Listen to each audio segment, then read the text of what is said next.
que você poderia fazer e não está fazendo que lhe dá um grande prazer pessoal e profissional? São as questões, são os itens do quadrante 2, extremamente importantes.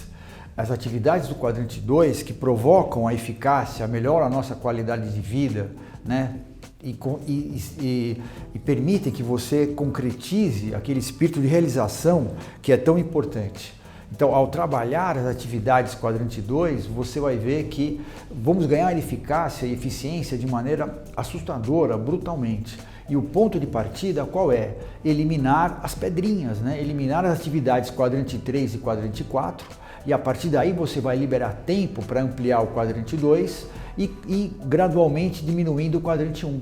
O quadrante 1, que é apagar incêndio, a gente nunca consegue eliminar totalmente, mas ele tem que ficar pão e água, né? Tem que ser 10, 15% do seu total, no máximo, né? E a grande maioria tem que ser, do seu tempo, tem que ser gasto com atividades quadrante 2.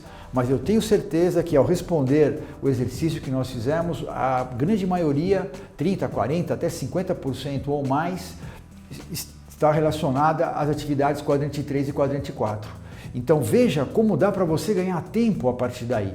Então, eliminando as atividades quadrante 3 e quadrante 4, vai liberar tempo para você priorizar quadrante 2 e a partir daí diminuindo as atividades quadrante 1. Então, mãos à obra, né? Esse é o ponto mais importante. Uma outra questão relevante é a seguinte, a regra do 80-20, né? Se você observar, veja, 77% das atividades urgentes, né, que você ou sua empresa vivenciam dia a dia poderiam ser evitadas, tá? Realmente 23% não tem qualquer tipo de previsibilidade. Poxa, se quase 80% pode ser previsto, pode ser bem trabalhado. Eu tenho que reduzir essas urgências, tá? Então reflita sobre isso e temos aqui alguns pontos importantes para você saber priorizar. Veja o seguinte, siga esses passos que nós vamos lhe passar. Por que essa atividade era urgente? Você sabe responder? Depois, como você poderia ter prevenido a urgência dessa atividade?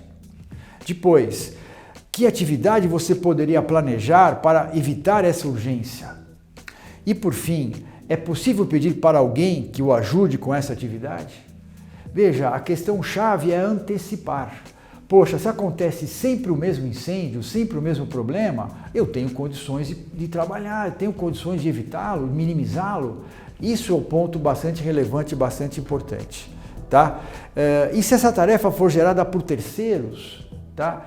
É preciso saber avaliar a urgência, saber o que é urgente, o que é prioridade, né? Das vezes, quando tudo é urgente, nada é urgente, né? Nada acaba sendo prioritário.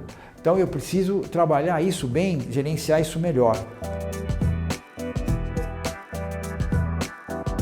Uma questão relevante que nós vamos te passar é a seguinte: saiba ser um negociador, não um acumulador de atividades. Saiba negociar suas atividades e não acumulá-las.